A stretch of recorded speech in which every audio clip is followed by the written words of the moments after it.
We've had a lot of varying opinions. I guess it runs a range of maybe we're getting close to some type of bottom in terms of valuations, according to Barry Knapp. Technical analysts say that we could bounce from here, but maybe there's eventual lows at the end of the summer. Do you think we finally have a print of a bear market in the S&P and Dow, Liz?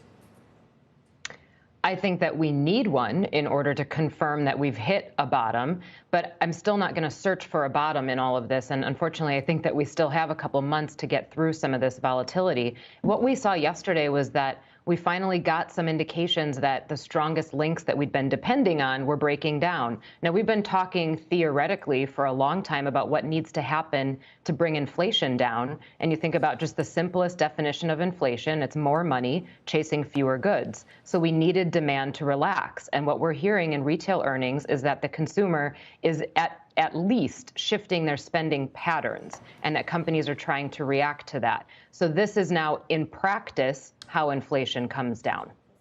But if it's just shifting, it's one thing. If it's actually, if we actually see consumers pull back, and we already had a negative GDP print once, I don't know whether the classical notion of back-to-back quarters means a recession.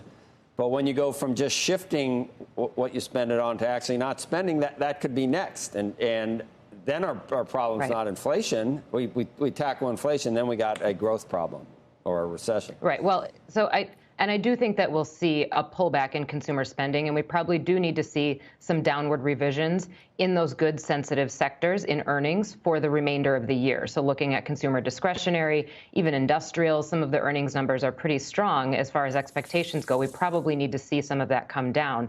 Now, just because the consumer pulls back in spending doesn't mean that we're going to contract in the economy. And the negative GDP print in the first quarter was not because of the consumer. So there's still more of a buffer there. They can reduce their spending without taking us into negative territory as long as that trade drag isn't as much of a drag in quarters going forward. I don't think we're going to see a recession in 2022, but I do think we still need to see softening in some of this economic data before we can flatten out in volatility and move forward. And I think we still have a month or two of that.